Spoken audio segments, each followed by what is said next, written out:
ఒక business man car వేసుకొని ఒక ఊరు పోతూ ఉంటాడు. మధ్యలో గోదావరి నది వస్తుంది. ఆ నది దాటాలంటే బ్రిడ్జ్ మీదకి పోవాలా. బ్రిడ్జ్ చాలా దూరం ఉంటుంది. అయితే ఆయన బండి పక్కన పెట్టి ఒక చిన్న పడవ కనిపిస్తుంది, ఆ పడవలో ఎక్కుతాడు. ఆ పడవ ఓనర్ పేరు వచ్చేసి శివ ఉంటుంది. శివ ఏం చేస్తున్నాడంటే, సరే సార్ కూర్చోండి నేను దింపేస్తా అంటాడు. మధ్యలో కొంచెం లోపల పోగానే నన్ను గుర్తుపట్టినావా అని అడుగుతాడు బిజినెస్ మ్యాన్. లేదు సార్ నేను గుర్తుపట్టలే అంటాడు. మళ్ళా బిజినెస్ మ్యాన్ అంటాడు, నాది డైలీ న్యూస్ పేపర్లో వస్తూ ఉంటుంది ఫోటో, చూడలేదా అంటే, లేదు సార్ నాకు చదువు రాదు అని శివ అంటాడు, పడవ నడిపించే వ్యక్తి. అయితే అప్పుడే నీకు చదువు రాదా అయ్యా అని నవ్వుతాడు ఈయన బిజినెస్ మ్యాన్.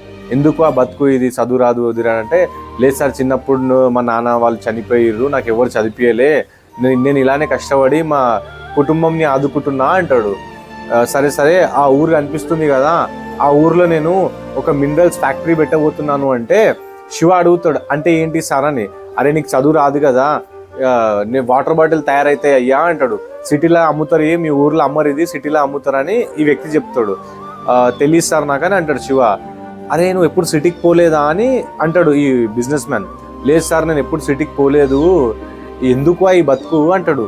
లేదు సార్ నేను ఈ ఊరు వదిలి ఎప్పుడు సిటీకి పోలేదు అని శివ చెప్తాడు.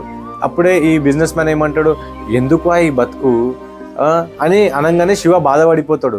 పాపం బోట్ నడిపిస్తూ మధ్యలో వచ్చేస్తారు వాళ్ళు. గోదావరి నది మధ్యలో రాగానే శివ ఇట్లా అనేసరికి బాధపడి నడిపించేది మర్చిపోతాడు. అప్పుడే ఒక రాయి వచ్చి ఆ పడవకు తాకుతుంది, ఒక చిన్న హోల్ పడిపోతుంది, ఇంకా నీళ్ళు అనేది పడవలో వస్తూ ఉంటాయి. బోట్ చిన్నది మునిగిపోతూ ఉంటుంది. బిజినెస్ మ్యాన్ అంటాడు, నన్ను కాపాడని. శివ ఏమంటాడు, సార్ మీకు ఈత రాదా అని అడుగుతాడు. లేదు నాకు ఈత రాదు అని అంటాడు. శివ ఏమంటాడు తెలుసా, సార్ ఎందుకు సార్ మళ్ళీ ఈ బతుకు, ఇంకా మీ బతుకు అయిపోయింది కదా ఇంకా అని అంటాడు. శివ నీకు నా ప్రాపర్టీ అన్ని ఇచ్చేస్తాను, నా డబ్బు అన్ని ఇచ్చేస్తాను, ఖాళీ నా ప్రాణం కాపాడు అని అంటాడు బిజినెస్ మ్యాన్. అప్పుడే శివ ఏమంటాడు తెలుసా, బాధపడకండి సార్ నేను కాపాడుతాను మీకు అని ఆ బిజినెస్ మ్యాన్కి ఆయన భుజంలో ఎక్కించుకొని అటు దిక్కు తీసుకుపోతాడు. సో ఈ స్టోరీ నేనేం చెప్పాలనుకుంటున్నానంటే, ఎప్పుడైనా మన అవసరం ఎట్లా పడుతుంది అనేది మనం చెప్పలేం. ఒక వ్యక్తికి ఎప్పుడు తక్కువ అంచనా వేయొద్దు. ఓకేనా?